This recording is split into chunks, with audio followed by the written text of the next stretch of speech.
Please be seated. Veuillez vous asseoir.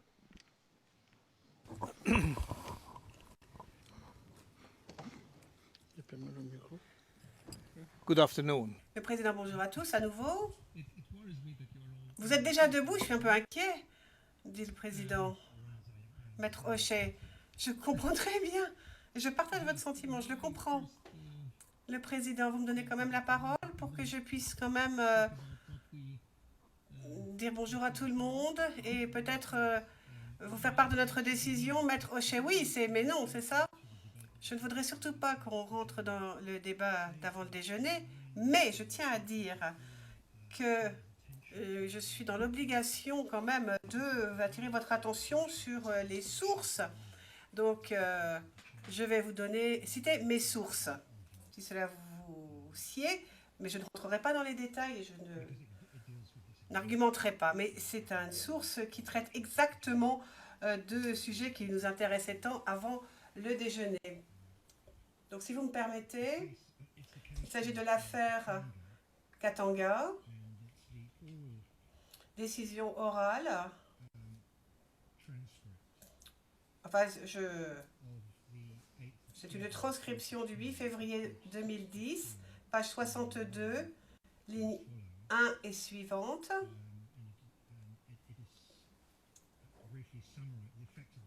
Et la décision est résumée ensuite dans la décision qui a un numéro qui est en date du 11 mars 2010 et donc qui est la demande de l'accusation pour certifier appel d'une décision orale pour clarifier les incohérences dans des déclarations précédentes et l'hostilité partielle. Donc, ce qui est intéressant, c'est le paragraphe 15 en fait, parce que il est écrit donc qu'en ce qui concerne cette déclaration, la Chambre déclare, et je cite, la Chambre déclare qu'elle n'a pas fait de déclaration orale selon laquelle le témoin qui témoigne en ce moment dit des choses qui ne sont pas cohérentes avec sa déclaration préalable, mais on ne peut que montrer sa déclaration préalable si la Chambre considère que ce témoin a perdu la mémoire ou si la Chambre l'a déclaré hostile. Donc la Chambre a tiré cette conclusion en ce qui concerne le témoin P250 parce que ses réponses étaient assez incohérentes par rapport à ce qu'il avait dit. Et donc la Chambre a bien dit qu'il n'avait pas perdu la mémoire et donc le paragraphe 109 n'était pas applicable. Le président, bien, mais de toute façon, merci beaucoup de nous avoir donné cette source. Nous sommes encore en train de délibérer sur ce point entre juges. Et avant la fin de l'interrogatoire du témoin, bien sûr, nous aurons rendu notre décision. Mais je vais donc demander à M. McDonald de poursuivre son interrogatoire. Et nous verrons ce qu'il en est plus tard quant à la décision qui sera rendue par la Chambre.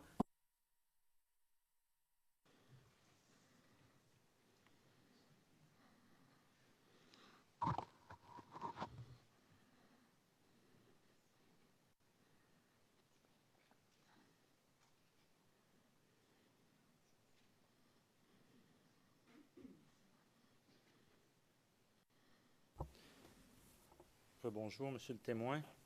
Bonjour, monsieur le procureur.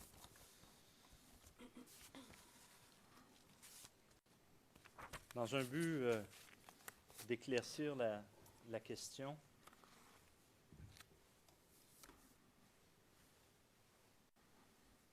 à nouveau,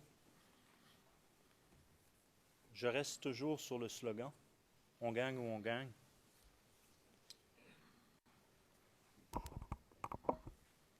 Alors, selon vous, je pose la question, quelle était la signification derrière ce slogan?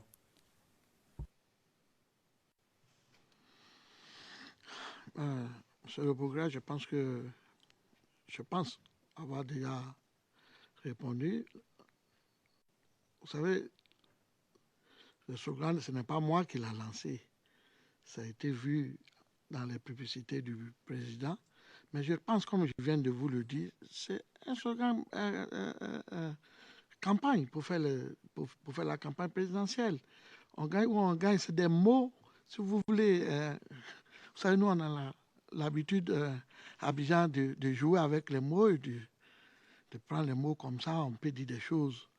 On gagne ou on gagne, mais ça ne veut pas dire que si on a gagné, on doit rester, ou si on n'a pas gagné, c'est des mots de campagne, je crois. Moi, c'est mon analyse à moi, personnelle. Ce sont des mots qu'on a utilisés pour faire la campagne. Je ne sais pas d'autres choses sur ce mot-là. Je vais revenir sur ce que vous avez dit précédemment, ce matin, ou avant la pause déjeuner, si vous préférez, page 65 du transcrit français à partir de la ligne 2. Et je vais vous lire, parce que je vais vous poser une question de précision. Écoutez, vous savez, en campagne, on essaie d'utiliser les mots pour, si tu veux, ambiancer. En ce moment, c'est dans le transcrit, c'est comme ça, la campagne.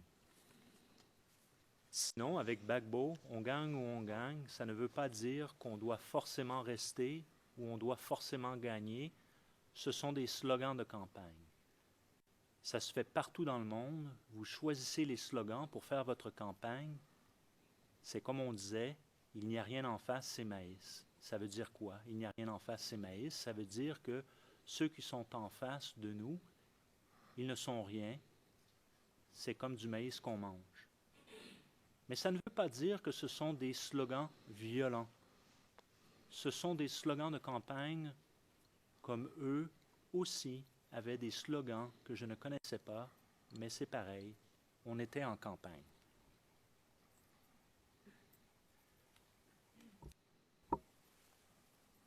À votre connaissance, comment était interprété, pourquoi vous dites c'est pas, excusez-moi, je vais revenir, pourquoi vous dites que ce n'était pas des slogans violents? Pourquoi prenez-vous la peine de préciser cela? Parce que je pense que ce sont des mots que nous, on utilisait comme vous avez dit tout à l'heure. Ce sont des mots de campagne, c'est des mots de la rue, c'est des mots pour ambiancer. Mais quand je vais tirer votre attention, ce ne sont pas des mots pour exciter à la violence, c'est ce qu'il voulait dire. Parce que nous sommes ici pour des raisons de violence. Je pense, à ma connaissance, c'est pour cela que nous sommes ici.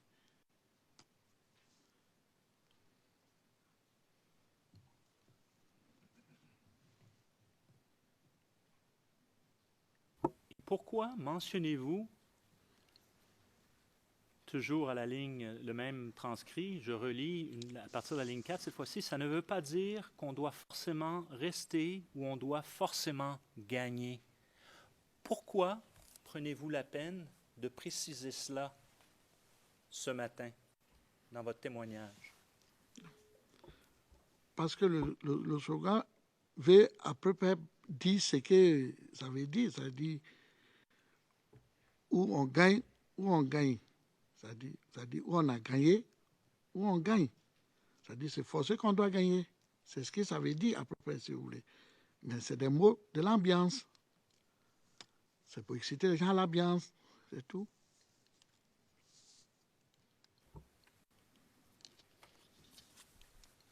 Et à votre connaissance, parce que vous étiez donc un leader, vous dites tout à l'heure de la galaxie patriotique, hein, votre nom est dans la chanson « Il n'y a rien en face, c'est maïs ». Donc vous participez à la campagne, vous êtes l'un des mouvements de la LMP en soutien à M. Gbagbo. Quel est à ce moment-là le message qu'on veut véhiculer avec ce slogan? Lequel? Il n'y a rien en face? On gagne ou on gagne? Bon, monsieur le procureur, moi, je n'ai pas utilisé, de mon côté, je n'ai pas utilisé ce slogan où on gagne ou on ne gagne pas. Moi, dans toutes mes tournées, je n'ai pas utilisé ça. D'autres ont dû utiliser. moi, j'ai beaucoup utilisé la musique. Il n'y a rien en face, c'est le maïs. Parce que pour moi, c'était la musique de l'ambiance et des choses. Ça, c'est l'autre slogan, là, moi, je n'ai jamais utilisé. Mon parti n'a jamais utilisé. Et mon mouvement n'a jamais utilisé. Mais le contraire, moi, j'ai toujours utilisé la chanson des Galets.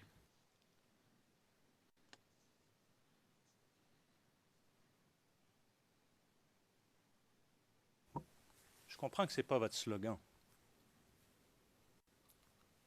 Ça, je comprends ça. Mais vous avez fait campagne pour ça, n'est-ce pas? Donc, c'est quoi le message? C'est qu'est-ce que le message, avec quoi? Monsieur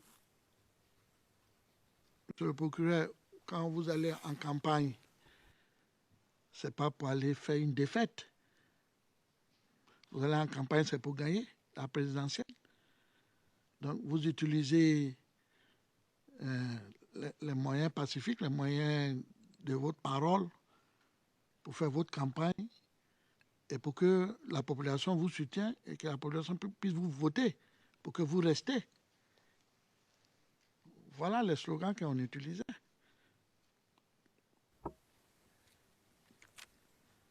Et donc, je comprends que la Chambre n'a pas encore rendu sa décision, mais elle va le faire, toujours dans l'esprit d'aider la Chambre à rendre cette décision.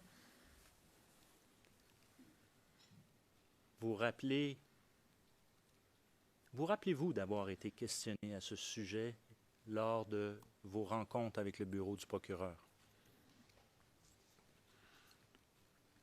Monsieur le procureur, vous allez bien vouloir m'excuser, c'est vrai. Vous savez, les auditions ont commencé avec moi depuis le 4 octobre 2011. Et tout le temps, il y avait des auditions. Ça a duré pendant 4 ans.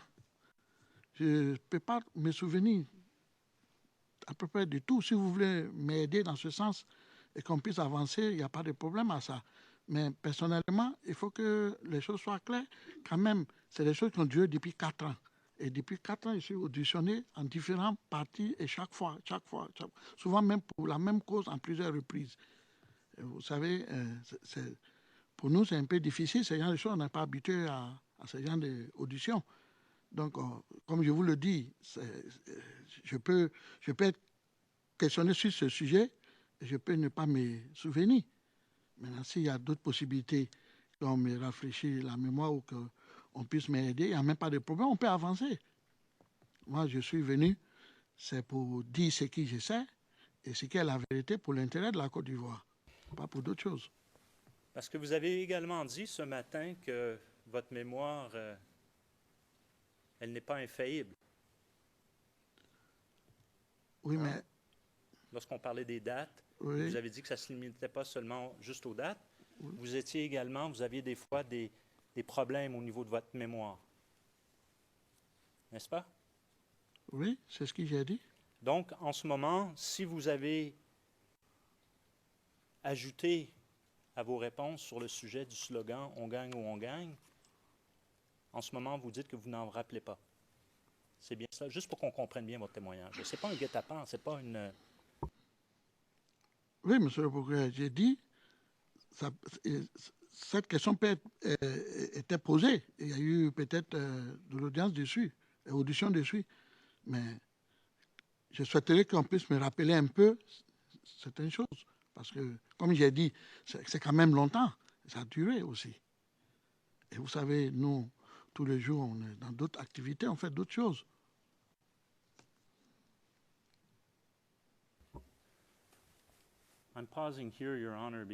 Je fais une pause maintenant, Monsieur le Président.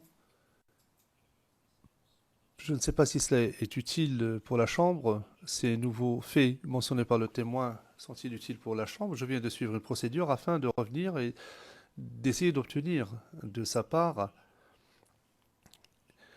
un élément d'information qui milite en faveur d'un exercice de rafraîchissement de la mémoire. Le juge président, mais nous ne sommes pas en train de parler de faits anodins dont on ne peut pas se souvenir. Il s'agit d'un élément d'information très important, crucial. Je voudrais simplement vous rappeler que vous êtes sous serment, que vous êtes tenu de dire la vérité et que si vous vous souvenez de quelque chose, vous dites ce dont vous vous souvenez. Si vous ne vous souvenez pas, vous dites simplement je ne m'en souviens pas. Mais de toute façon, vous devez dire la vérité.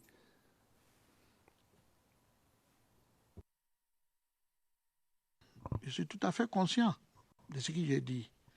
Je suis venu de la Côte d'Ivoire jusqu'ici, c'est des milliers de kilomètres, c'est pour dire la vérité. C'est pour dire ce que je sais.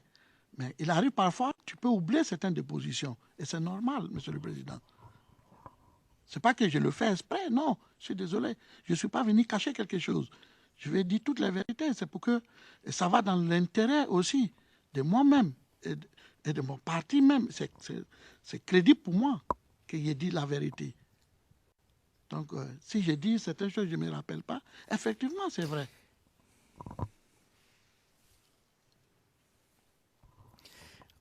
Mr. Prosecutor, Le juge président, monsieur le procureur, comme je l'ai dit d'emblée, j'aimerais que vous poursuiviez sur un autre sujet ou sur celui-ci, celui du slogan. Nous y reviendrons plus tard. Autrement, les choses deviennent un peu confuses. Je ne souhaite pas que les choses soient confuses. Je vous demande simplement de passer à autre chose. Laissez le slogan de on gagne ou on gagne. Laissez-le de côté pour l'instant et poursuivez avec un autre thème jusqu'à ce que nous ayons rendu notre décision, après quoi vous pourriez retourner à cela. I will, Your Honor. Le président, monsieur MacDonald. Très bien, monsieur le président. Je voudrais simplement rappeler à la Chambre, et je crois que la Chambre le sait parfaitement, nous l'avons dit dans notre déclaration liminaire d'ailleurs, vous entendrez un certain nombre de témoins qui sont d'anciens personnes qui étaient très proches des co-accusés. Et pour l'instant, ils ont l'impression d'être sur la sellette. Ce que je veux dire, c'est que je vais effectivement aborder un autre thème dans l'espoir que je ne vais pas me heurter à ce genre de situation dans une demi-heure. Le président, eh bien, ça dépendra aussi de votre façon de formuler vos questions et de votre interrogatoire. Je ne sais pas si cela vous aide. Merci.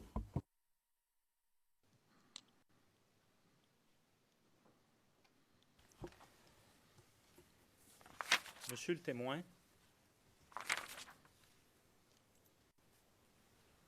vous avez mentionné, avant la pause déjeuner, on a parlé du financement par la DNC, la Direction nationale de campagne. Et vous avez mentionné que vous n'avez pas été financé par la direction de campagne. N'est-ce pas? Oui, monsieur le procureur, je l'ai bien confirmé et je le confirme encore que je n'ai jamais été financé par la direction de campagne pour faire la campagne. Avez-vous été financé par d'autres voies, à quelque moment que ce soit, suite à la création de la NACIP jusqu'à l'arrestation de M. Gbagbo le 11 avril 2011? Monsieur le procureur, pour la création de la NACIP, moi j'avais mes propres moyens. J'avais mes propres moyens de faire la politique, j'avais mes propres moyens de créer mon parti, mon mouvement, tout ça. Je l'ai fait de mes propres moyens, monsieur le procureur. De mes propres moyens.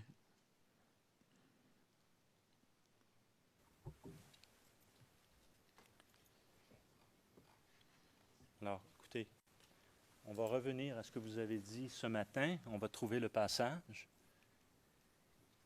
Et je vais vous citer exactement ce qu'il en est de vos paroles. Mais je vais continuer. Revenons à la galaxie patriotique. Car avant de nous quitter, vous avez mentionné la galaxie patriotique. L'existence. C'était quoi ça, la galaxie patriotique?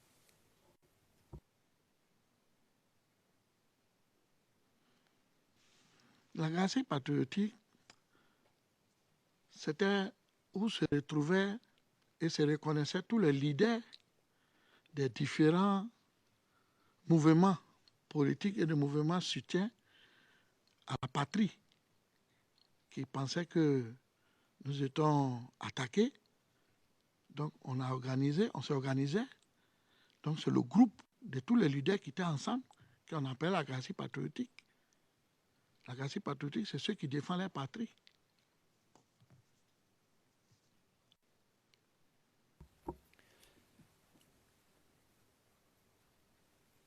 Donc, c'est ceux qui, vous dites, défendaient la patrie. Oui. Quand est-ce qu'elle a pris naissance ou elle a pris forme, cette galaxie patriotique?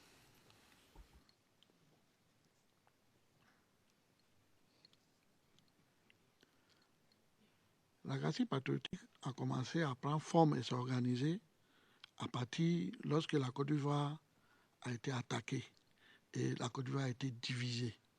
C'est comme ça.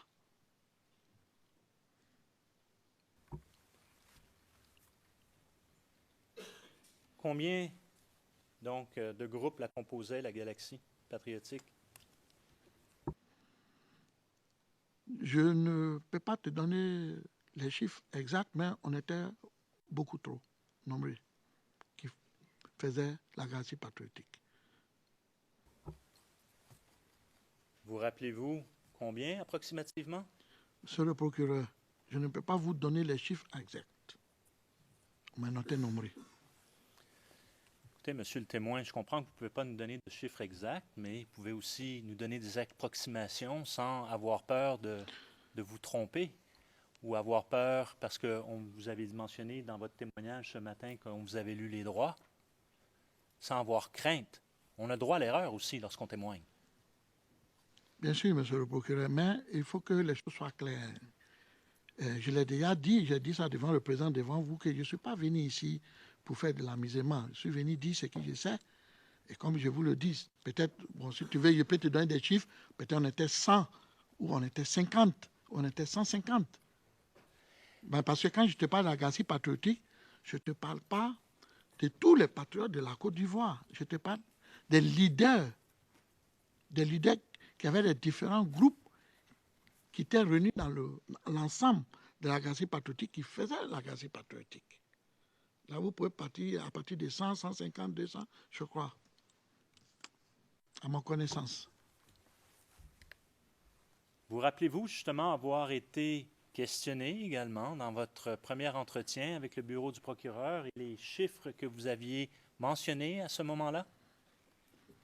Oui, c'est ça. Je crois qu'on m'a même demandé le nom de certains leaders de la Gracie patriotique, où j'ai donné la liste. Vous avez la liste? Je crois bien.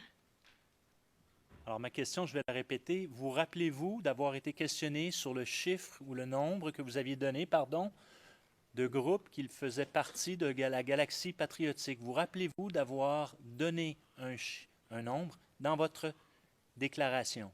La première. C'est ce que j'ai dit. J'ai dit, je me rappelle que j'ai été questionné sur ça.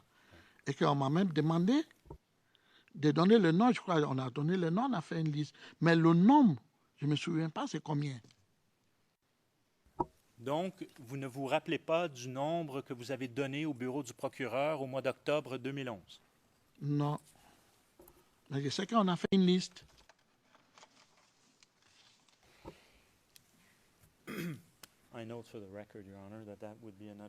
Je note pour le compte-rendu que nous aurons l'occasion ultérieurement de rafraîchir la mémoire du témoin à cet égard. Le président, faites-le. Faites-le maintenant. C'est différent de la situation précédente. C'est différent. Maître Rocher, c'est différent. Le président confirmant, oui, c'est différent. Pardon, monsieur le procureur, monsieur MacDonald. La différence est celle-ci. Cette fois-ci, le témoin a bien dit « je ne m'en souviens pas ». Alors que dans la situation précédente, il a donné une réponse et vous n'étiez pas tout à fait satisfait de la réponse. C'est là la différence. Monsieur MacDonald, il ne s'agit pas d'être satisfait ou pas de la réponse. Je comprends parfaitement ce que vous avez dit, monsieur le président, mais je veux simplement que ça soit précis. Puisque mon contradicteur s'est levé et a cité Katanga, moi aussi je pourrais vous citer Ruto et d'autres affaires. L'essentiel, c'est que la première étape avant de demander l'autorisation de poser des questions directrices à un témoin qui refuse de répondre aux questions, et ce de manière délibérée, et d'établir si ce qui a été dit précédemment par le même témoin. Dans ce cas-là, l'objectif est de rafraîchir la mémoire du témoin pour qu'il puisse dire « oui, je m'en souviens ». Le président interrompant « oui, mais nous n'allons pas nous étendre sur le sujet parce que cela fait partie de la délibération de la Chambre. La situation présente est différente de la situation précédente. Donc, procéder à un rafraîchissement de la mémoire du témoin. » Monsieur MacDonald, d'accord. Trouver la référence exacte. Mais vous avez mentionné dans votre déclaration, la première, plus de 300. Est-ce que vous vous rappelez avoir dit cela lors de votre première rencontre, alors que l'enregistrement tourne et qu'on capte votre voix et chaque mot que vous dites? Monsieur le procureur, puisque vous venez de... Ça peut être possible, il n'y a pas de problème. Si c'est ce que j'ai dit et que c'est ce qui est mentionné, il n'y a pas de problème. À votre connaissance, donc, je vous pose la question, selon vous, il y avait combien de groupes, approximativement, je comprends que vous ne les avez pas tous comptés l'un à un, qui pouvaient, là, je vous ai rafraîchi la mémoire en vous précisant 300, plus de 300. Alors, je vous pose la question. Ça va être l'exercice qu'on va falloir faire, monsieur le témoin, tout au long de votre témoignage. Armez-vous de patience.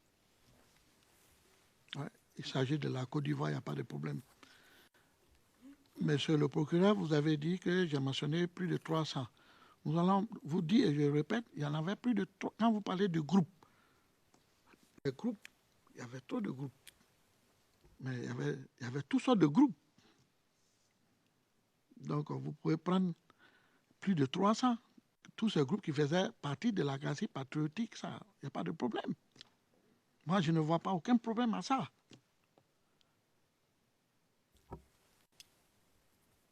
Est-ce qu'il y avait un groupe qui était plus important qu'un autre au sein de cette galaxie patriotique? Ou plus nombreux, ou plus grands, ou plus importants? Bien sûr, monsieur le procureur. Bien sûr. Il y avait plusieurs groupes importants. Vous avez le groupe de COGEP qui était très, très, très important, qui avait beaucoup de sympathisants, qui avait beaucoup de membres, et beaucoup qui soutenaient, qui étaient de la COGEP. Il y avait aussi le groupe de la jeunesse du FPI. Il y avait le groupe de la jeunesse de la NACIP. Il y avait plusieurs. Mais le groupe le plus important, c'est ça de COGEP.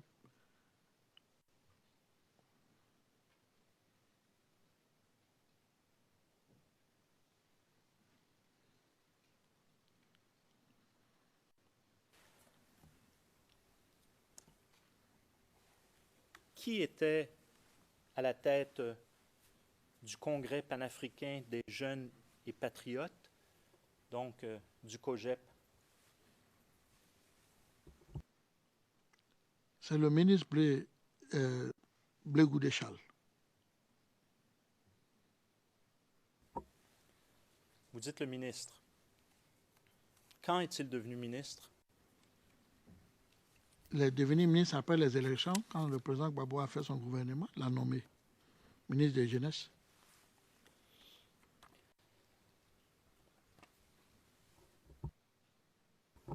Avant les élections, quel était son titre?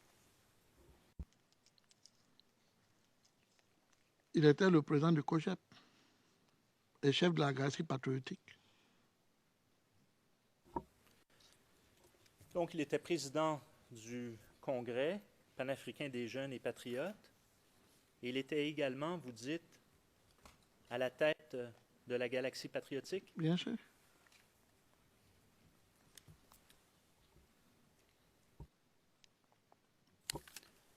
Just for the record, the number...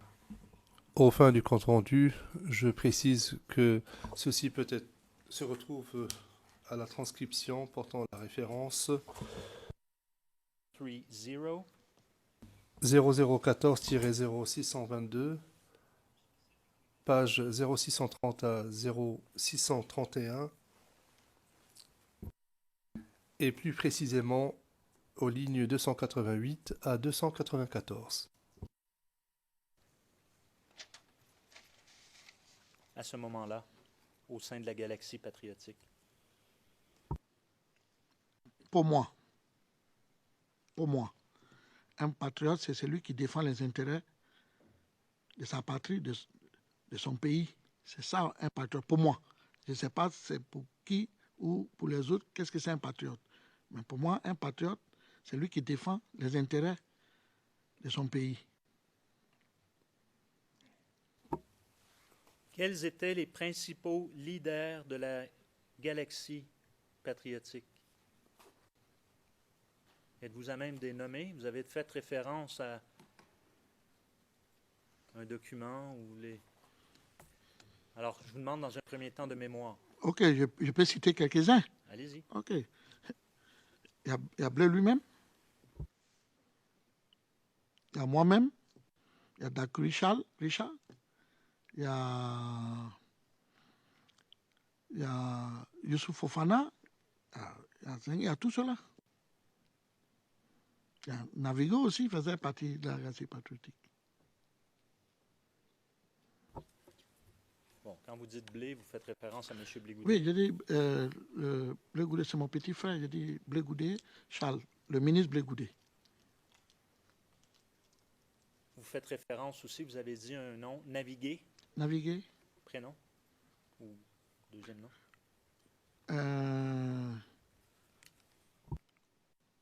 Ça s'appelle Navigué Konaté, quelque chose comme ça. Donc le même qui faisait partie de la DNC. Oui. Plus tard. Oui. Comme on a vu sur un document. C'est ça. Ce matin. Est-ce qu'il y a d'autres personnes dont vous vous rappelez? Il y a Ano Castro. Hanoï Castro? Oui. Il faisait partie de la galaxie patriotique. Il y en a plusieurs. Je ne me souviens pas des noms. Mais vous avez la liste. Quand vous dites « nous avons la liste », vous faites référence à quoi? Dans les auditions, on m'a auditionné, où j'ai mentionné les noms. On a fait une liste des noms des leaders de la galaxie patriotique, les jeunes qui supportaient le président Gbagbo. J'ai donné la liste. Ça, vous vous rappelez de cela? Bien sûr. Okay. Très bien. Alors, on va prendre cette liste. OK. Afin de vous rafraîchir la mémoire. There I do have an objection. Maître O'Shea, là, je dois opposer une objection. Cette liste... Pourriez-vous enlever votre casque, s'il vous plaît? Cette liste de noms, si je me souviens bien, c'est une liste... Enfin, dans un premier temps, on lui a posé des questions au sujet de certains noms. On lui a demandé de fournir cette liste le lendemain. Lors de ses auditions, il a eu l'occasion de rentrer chez lui, de revenir et de rédiger une liste, dresser une liste le lendemain ou un autre jour. Une liste de noms.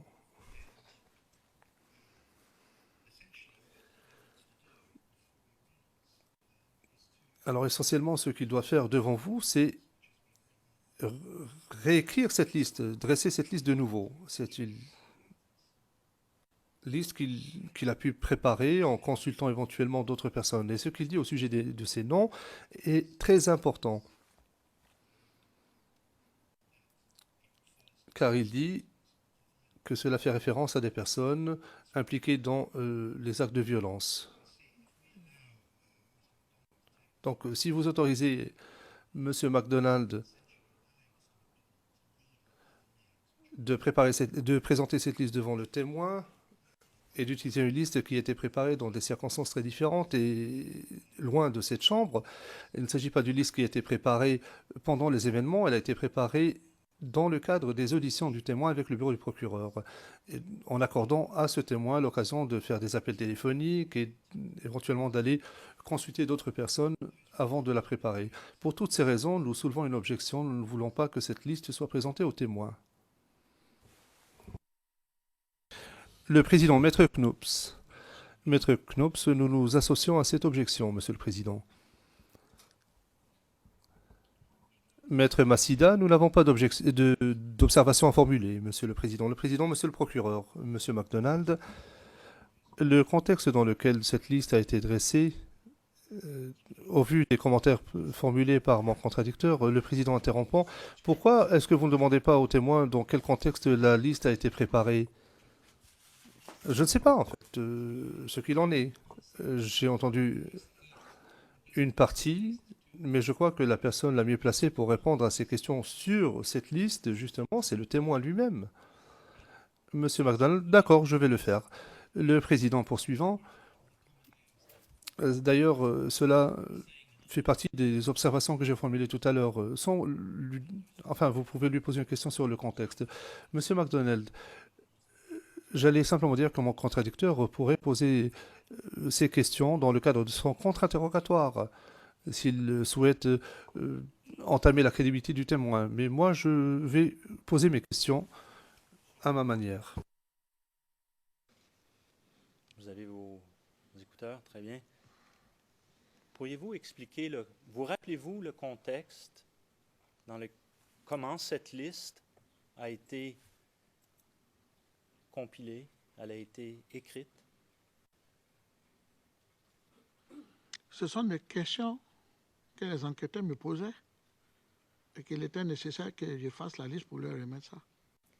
Où étiez-vous lorsque vous avez fait la liste? C'est à Abidjan. Mais est-ce que vous étiez en présence des enquêteurs? Non. Expliquez-nous, où étiez-vous donc? Le jour qu'on a fini les premières enquêtes, je suis reparti à la pergola. Il était question que j'ai fait la liste pour les envoyer. Puisque le lendemain, je devais être auditionné. Et donc, j'ai fait venir la liste le lendemain. Donc, vous étiez à la pergola lorsque vous avez fait cette liste? Oui. Et qui a confectionné cette liste? C'est moi-même. Avez-vous eu de l'aide? C'est moi-même. Parce que peut-être il fallait que je me retire un peu pour de réfléchir un peu et de me rappeler des noms de nos camarades de lutte. Donc, qui a écrit la liste? Parce que je comprends que c'est en format écrit. J'en ai une copie ici. Oui. Bon. C'est écrit à la main. Hein? Oui, bien sûr. Qui l'a écrit? Qui a écrit ça? J'ai demandé à un ami d'écrire ça. Est-ce qu'on peut le nommer en audience publique? Non. Alors, à ce moment-là, est-ce qu'on peut le nommer à huis clos partiel? Mais à quoi ça va servir puisqu'il ne savait même pas de quoi il s'agissait? Je crois que ça aiderait beaucoup la Chambre. Je ne pense pas. Well, the chamber does believe. Le président, la Chambre en est convaincue, monsieur le témoin. Je pense que vous devez savoir qui est la personne qui vous a été aidée à établir cette liste. Et je le répète, de mettre cette liste par écrit, bien sûr. Le procureur a dit que ce nom pouvait être prononcé à huis clos partiel, bien sûr, donc personne à l'extérieur de la salle n'entendra ce nom. Si vous pensez qu'il nous faut un huis clos partiel pour cela, dites-le. Bien, que l'on passe à un huis clos partiel. Je n'entends plus bien même. Je sais pas.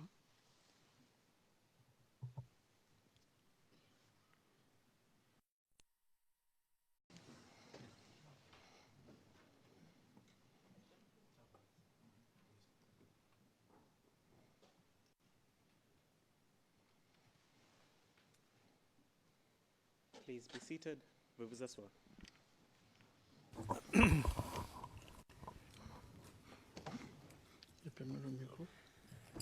Good afternoon. Le président, bonjour à tous, à nouveau. Vous êtes déjà debout, je suis un peu inquiet, dit le président. Maître Hochet, je comprends très bien. Je partage votre sentiment, je le comprends. Le président, vous me donnez quand même la parole pour que je puisse quand même dire bonjour à tout le monde et peut-être vous faire part de notre décision. Maître Hochet, oui, mais non, c'est ça? Je ne voudrais surtout pas qu'on rentre dans le débat d'avant le déjeuner, mais je tiens à dire que je suis dans l'obligation quand même d'attirer votre attention sur les sources. Donc, je vais vous citer mes sources, si cela vous sied, mais je ne rentrerai pas dans les détails et je n'argumenterai pas. Mais c'est une source qui traite exactement de sujets qui nous intéressaient tant avant le déjeuner. Donc, si vous me permettez, il s'agit de l'affaire Katanga, décision orale. Enfin, c'est une transcription du 8 février 2010, page 62, ligne 1 et suivante.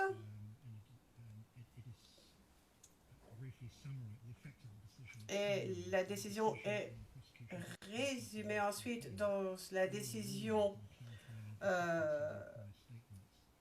qui a un numéro qui est en date du 11 mars 2010 et donc qui est la demande de l'accusation pour certifier appel d'une décision orale pour clarifier les incohérences dans des déclarations précédentes et l'hostilité partielle. Donc, ce qui est intéressant, c'est le paragraphe 15 en fait, parce que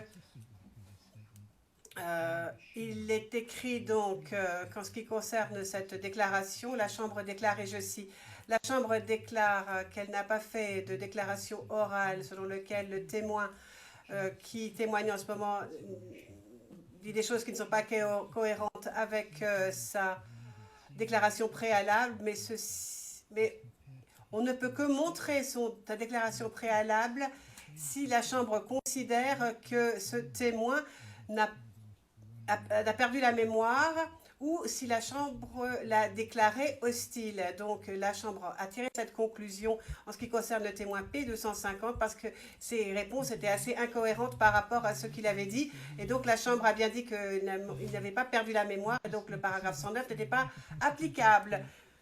Le président, bien, mais de toute façon, merci beaucoup de nous avoir donné cette source. Nous sommes encore en train de délibérer sur ce point entre juges et avant la fin de l'interrogatoire du témoin, bien sûr, nous aurons rendu notre décision. Mais je vais donc demander à M. McDonald de poursuivre son interrogatoire. Et nous verrons ce qu'il en est plus tard quant à la décision qui sera rendue par la Chambre.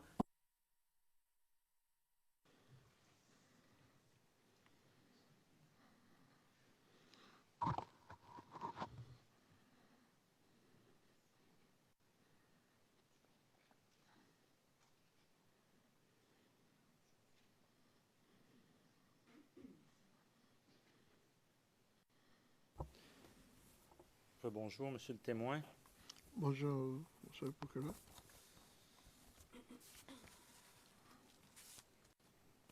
Dans un but d'éclaircir la question,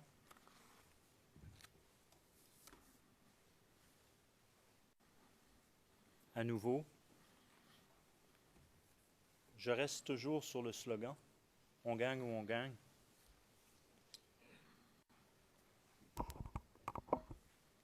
Alors, selon vous, je pose la question, quelle était la signification derrière ce slogan?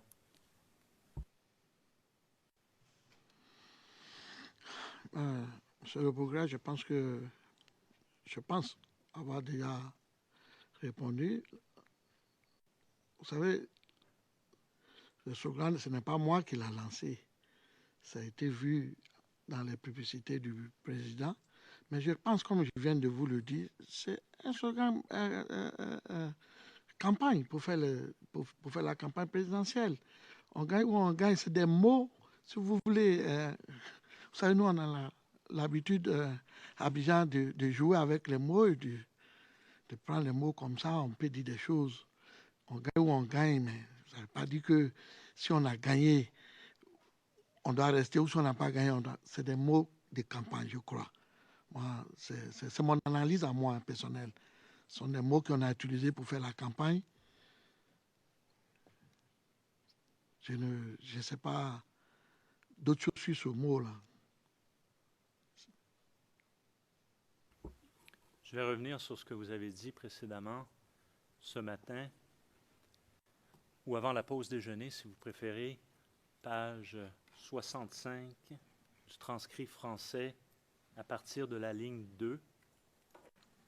Et je vais vous lire, parce que je vais vous poser une question de précision. Écoutez, vous savez, en campagne, on essaie d'utiliser les mots pour, si tu veux, ambiancer. En ce moment, c'est dans le transcrit, c'est comme ça, la campagne. Sinon, avec Gbagbo, on gagne ou on gagne, ça ne veut pas dire qu'on doit forcément rester ou on doit La Gracie patriotique, c'était où se retrouvaient et se reconnaissaient tous les leaders des différents mouvements politiques et de mouvements soutien à la patrie, qui pensaient que nous étions attaqués. Donc on s'est organisé. Donc c'est le groupe de tous les leaders qui étaient ensemble qu'on appelle la Gracie patriotique. La Gracie patriotique, c'est ceux qui défendent la patrie.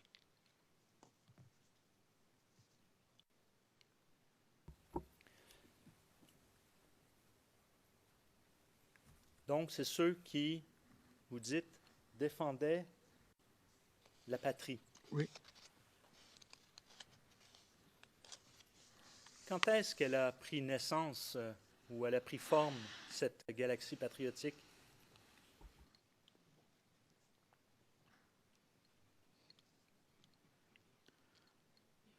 La Gracie patriotique a commencé à prendre forme et s'organiser à partir lorsque la Côte d'Ivoire a été attaquée et la Côte d'Ivoire a été divisée. C'est comme ça.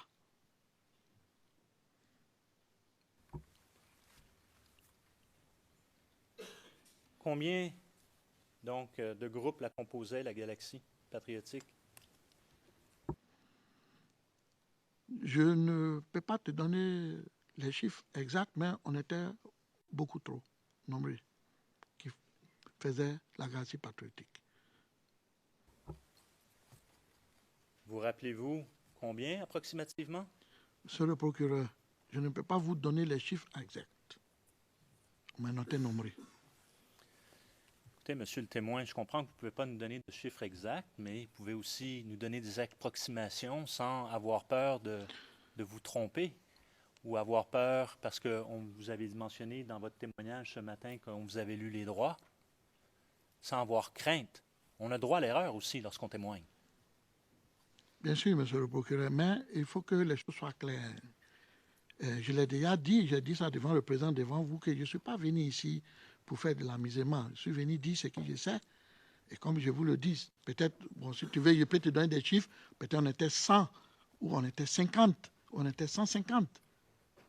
Ben, parce que quand je te parle de la Gracie patriotique, je ne te parle pas de tous les patriotes de la Côte d'Ivoire. Je te parle des leaders qui avaient des différents groupes qui étaient réunis dans l'ensemble de la Gracie patriotique, qui faisaient la Gracie patriotique. Là, vous pouvez partir à partir de 100, 150, 200, je crois, à ma connaissance. Vous rappelez-vous justement avoir été questionné également dans votre premier entretien avec le bureau du procureur et les chiffres que vous aviez mentionnés à ce moment-là? Oui, c'est ça. Je crois qu'on m'a même demandé le nom de certains leaders de la Gracie patriotique, où j'ai donné la liste. Vous avez la liste? Je crois bien. Alors, ma question, je vais la répéter. Vous rappelez-vous d'avoir été questionné sur le chiffre ou le nombre que vous aviez donné, de groupes qui faisaient partie de la galaxie patriotique? Vous rappelez-vous d'avoir donné un nombre dans votre déclaration, la première? C'est ce que j'ai dit. J'ai dit, je me rappelle que j'ai été questionné sur ça. Et qu'on m'a même demandé de donner le nom. Je crois qu'on a donné le nom, on a fait une liste. Mais le nombre, je ne me souviens pas, c'est combien. Donc, vous ne vous rappelez pas du nombre que vous avez donné au bureau du procureur au mois d'octobre 2011? Non. Mais je sais qu'on a fait une liste.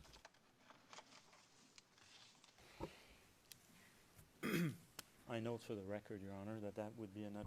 Je note pour le compte-rendu que nous aurons l'occasion ultérieurement de rafraîchir la mémoire du témoin à cet égard. Le président, faites-le.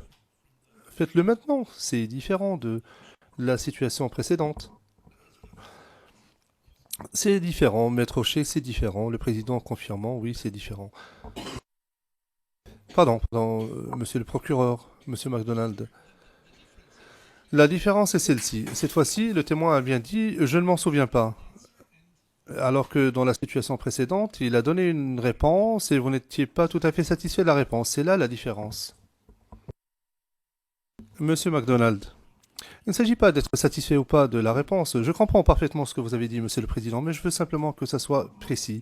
Puisque mon contradicteur s'est levé et a cité Katanga, moi aussi je pourrais vous citer Ruto et d'autres affaires.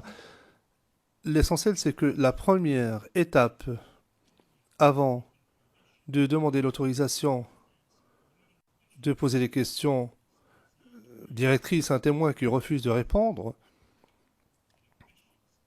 aux questions, et ce de manière délibérée, et d'établir si ce qui a été dit précédemment par le même témoin. Dans ce cas-là, l'objectif est de rafraîchir la mémoire du témoin pour qu'il puisse dire « oui, je m'en souviens ». Le président interrompant « oui, mais nous n'allons pas nous étendre sur le sujet parce que cela fait partie de la délibération de la Chambre. La situation présente est différente de la situation précédente. Donc, procéder à un rafraîchissement de la mémoire du témoin. » Monsieur MacDonald, d'accord. Trouver la référence exacte. Mais vous avez mentionné dans votre déclaration, la première, plus de 300.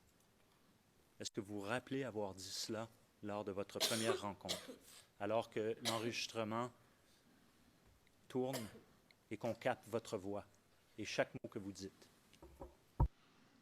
Monsieur le procureur, puisque vous venez de... Ça peut être possible, il n'y a pas de problème. Si c'est ce que j'ai dit et que c'est ce qui est mentionné, il n'y a pas de problème. À votre connaissance, donc, je vous pose la question, selon vous, il y avait combien de groupes? En vérité, pour l'intérêt de la Côte d'Ivoire, pas pour d'autres choses. Parce que vous avez également dit ce matin que votre mémoire, elle n'est pas infaillible. Oui, mais... Lorsqu'on parlait des dates, oui. vous avez dit que ça ne se limitait pas seulement juste aux dates. Oui. Vous aviez des fois des problèmes au niveau de votre mémoire.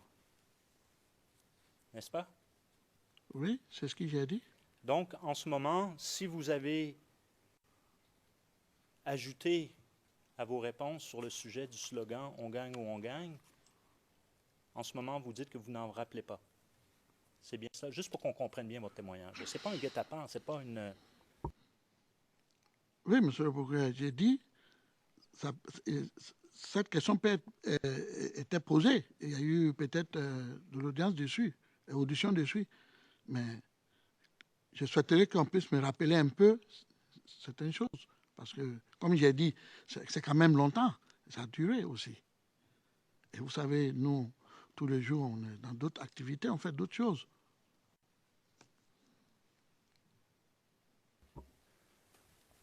I'm pausing here, Your Honor, because... Je fais une pause maintenant, monsieur le président. Je ne sais pas si cela est utile pour la Chambre. Ces nouveaux faits mentionnés par le témoin sont-ils utiles pour la Chambre? Je viens de suivre une procédure afin de revenir et d'essayer d'obtenir de sa part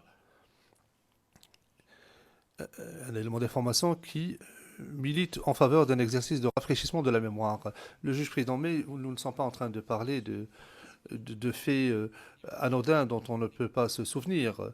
Il s'agit d'un élément d'information très important, crucial. Je voudrais simplement vous rappeler que vous êtes sous serment, que vous êtes tenu de dire la vérité, et que si vous vous souvenez de quelque chose, vous dites ce dont vous vous souvenez. Si vous ne vous souvenez pas, vous dites simplement « je ne m'en souviens pas ». Mais de toute façon, vous devez dire la vérité.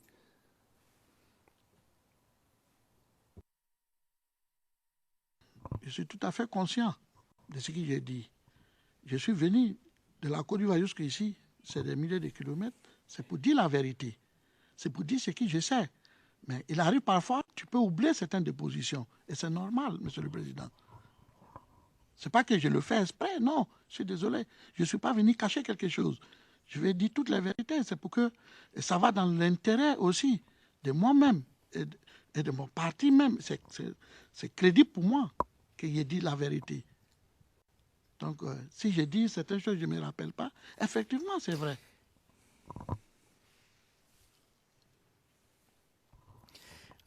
Mr. Prosecutor, Le juge président, monsieur le procureur, comme je l'ai dit d'emblée, j'aimerais que vous poursuiviez sur un autre sujet ou sur celui-ci, celui du slogan. Nous y reviendrons plus tard. Autrement, les choses deviennent un peu confuses. Je ne souhaite pas que les choses soient confuses. Je vous demande simplement de passer à autre chose. Laissez le slogan de « on gagne ou on gagne ». Laissez-le de côté pour l'instant et poursuivez avec un autre thème jusqu'à ce que nous ayons rendu notre décision, après quoi vous pourriez retourner à cela. I will, Your Honor. Le président, monsieur MacDonald. Très bien, monsieur le président.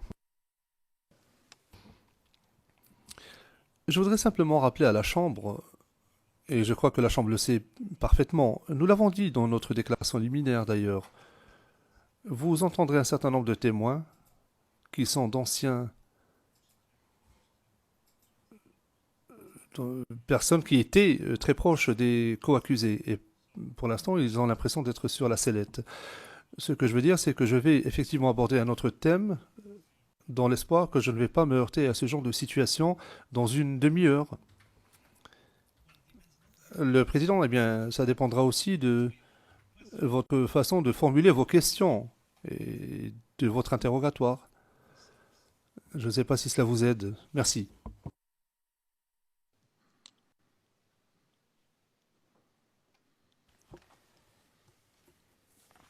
Monsieur le témoin, vous avez mentionné, avant la pause déjeuner, on a parlé du financement par la DNC, la Direction nationale de campagne. Et vous avez mentionné que vous n'avez pas été financé par la direction de campagne. N'est-ce pas?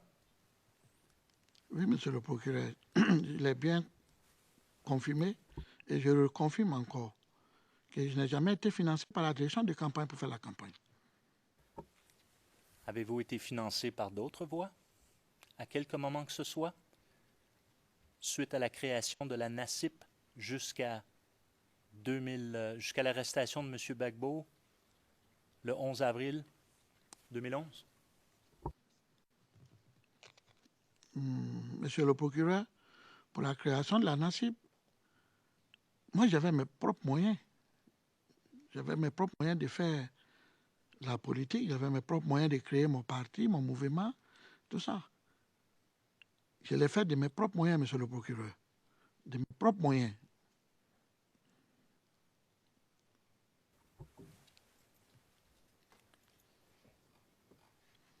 Alors, écoutez, on va revenir à ce que vous avez dit ce matin. On va trouver le passage. Et je vais vous citer exactement ce qu'il en est de vos paroles. Mais je vais continuer. Revenons à la galaxie patriotique. Car avant de nous quitter, vous avez mentionné la galaxie patriotique. L'existence. C'était quoi ça, la galaxie patriotique? Forcément gagné, ce sont des slogans de campagne. Ça se fait partout dans le monde. Vous choisissez les slogans pour faire votre campagne. C'est comme on disait, il n'y a rien en face, c'est maïs. Ça veut dire quoi? Il n'y a rien en face, c'est maïs. Ça veut dire que ceux qui sont en face de nous, ils ne sont rien. C'est comme du maïs qu'on mange. Mais ça ne veut pas dire que ce sont des slogans violents. Ce sont des slogans de campagne comme eux aussi avaient des slogans que je ne connaissais pas, mais c'est pareil, on était en campagne.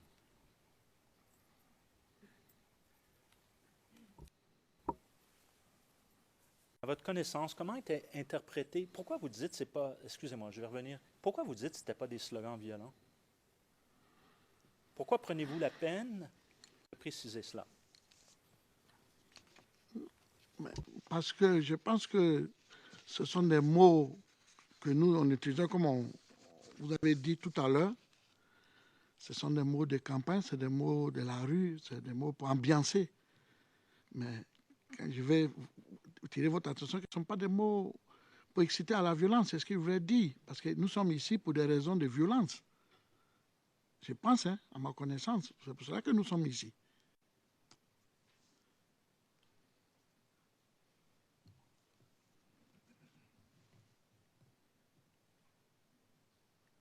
Pourquoi mentionnez-vous toujours à la ligne, le même transcrit, je relis à partir de la ligne 4, cette fois-ci, ça ne veut pas dire qu'on doit forcément rester ou on doit forcément gagner. Pourquoi prenez-vous la peine de préciser cela ce matin dans votre témoignage? Parce que le slogan veut à peu près dire ce que ça veut dire. Ça dit où on gagne, où on gagne. Ça dit où on a gagné, où on gagne.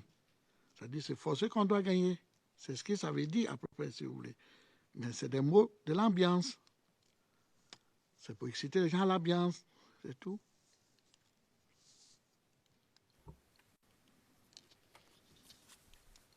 Et à votre connaissance, parce que vous étiez donc un leader, vous dites tout à l'heure de la galaxie patriotique, hein, votre nom est dans la chanson « Il n'y a rien en face, c'est Maïs ». Donc, vous participez à la campagne, vous êtes l'un des mouvements de la LMP en soutien à M. Gbagbo. Quel est, à ce moment-là, le message qu'on veut véhiculer avec ce slogan? Lequel? Il n'y a rien en face? On gagne ou on gagne? Bon, monsieur le procureur, moi, je n'ai pas utilisé, de mon côté, je n'ai pas utilisé ce slogan où on gagne ou on ne gagne pas. Moi, dans toutes mes tournées, je n'ai pas utilisé ça. D'autres ont dû utiliser. Moi, j'ai beaucoup utilisé la musique Il n'y a rien en face, c'est le maïs. Parce que pour moi, c'était la musique de l'ambiance et des choses. Ça, c'est l'autre slogan, là, moi, je n'ai jamais utilisé. Mon parti n'a jamais utilisé. Et mon mouvement n'a jamais utilisé. Mais le contraire, moi, j'ai toujours utilisé la chanson des galets.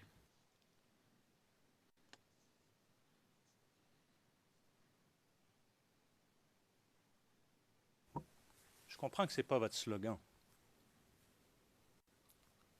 Ça, je comprends ça.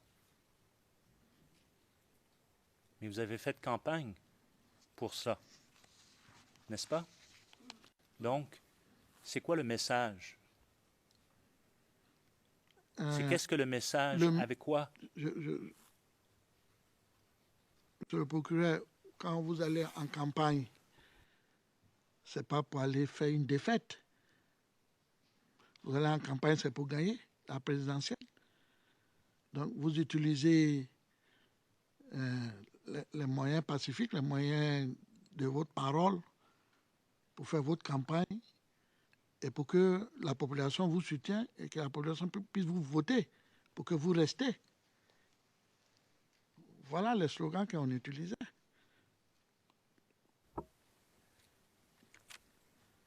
Et donc, je comprends que la Chambre n'a pas encore rendu sa décision, mais elle va le faire, toujours dans l'esprit d'aider la Chambre à rendre cette décision. Vous rappelez-vous d'avoir été questionné à ce sujet lors de vos rencontres avec le bureau du procureur?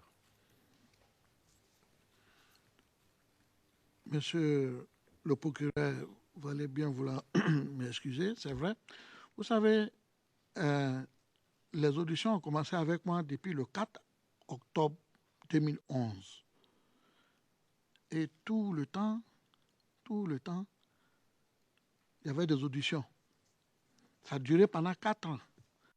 Je ne peux pas me souvenir à peu près de tout. Si vous voulez m'aider dans ce sens et qu'on puisse avancer, il n'y a pas de problème à ça. Mais personnellement, il faut que les choses soient claires.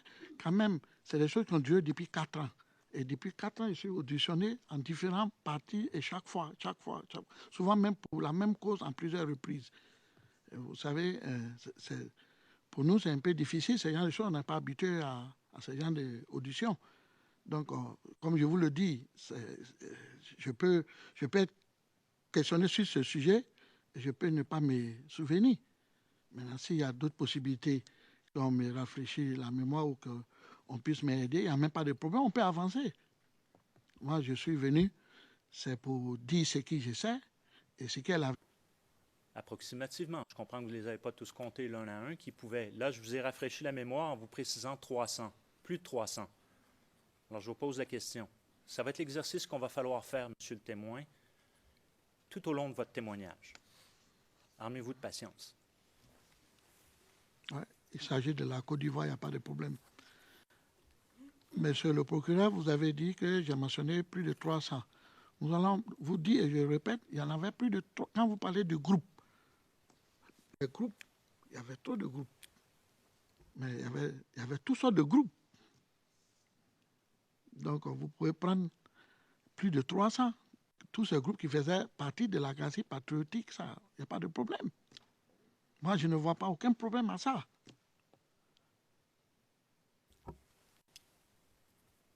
Est-ce qu'il y avait un groupe qui était plus important qu'un autre au sein de cette galaxie patriotique? Ou plus nombreux, ou plus grands, ou plus importants? Bien sûr, monsieur le procureur. Bien sûr. Il y avait plusieurs groupes importants. Vous avez le groupe de COGEP qui était très, très, très important, qui avait beaucoup de sympathisants, qui avait beaucoup de membres, et beaucoup qui soutenaient, qui étaient de la COGEP. Il y avait aussi le groupe de la jeunesse du FPI. Il y avait le groupe de la jeunesse de la NACIP. Il y avait plusieurs. Mais le groupe le plus important, c'est ça de COGEP.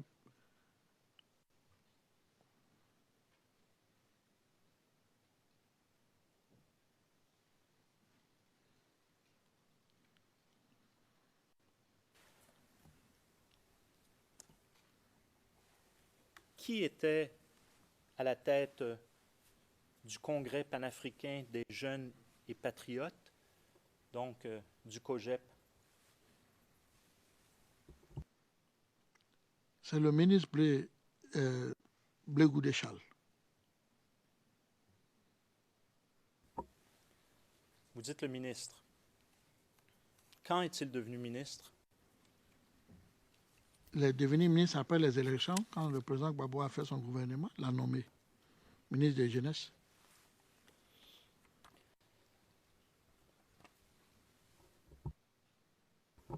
Avant les élections, quel était son titre? Il était le président du COGEP et chef de la Galaxie patriotique. Donc, il était président du Congrès panafricain des jeunes et patriotes. Et il était également, vous dites, à la tête de la Galaxie patriotique? Bien sûr.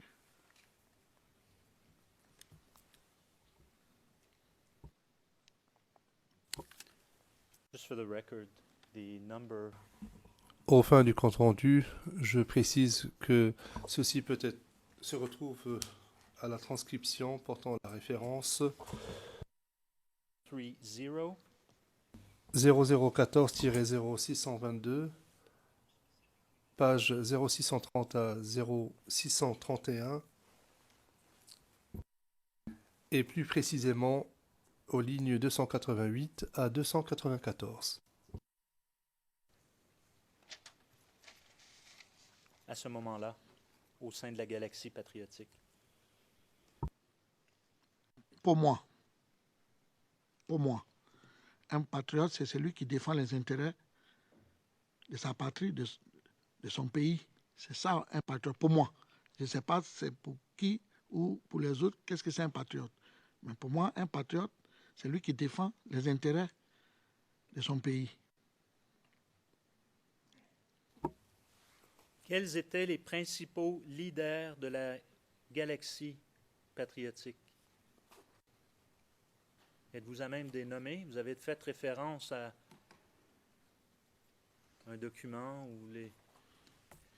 Alors, je vous demande dans un premier temps de mémoire. Ok, je peux citer quelques-uns. Allez-y. Ok. Il y a Blé lui-même.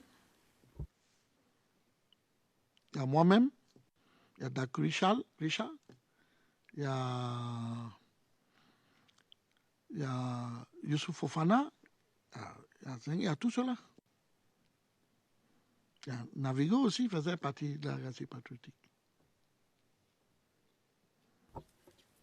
Bon, quand vous dites Blé, vous faites référence à M. Blé Goudet. Oui, j'ai dit Blé Goudet, c'est mon petit frère. J'ai dit Blé Goudet, Charles, le ministre Blé Goudet. Vous faites référence aussi, vous avez dit un nom, Navigué, Navigué. prénom ou deuxième nom?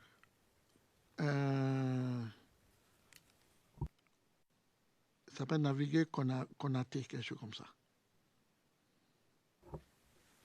Donc le même qui faisait partie de la DNC. Oui. Plus tard. Oui. Comme on a vu sur un document. C'est ça. Ce matin.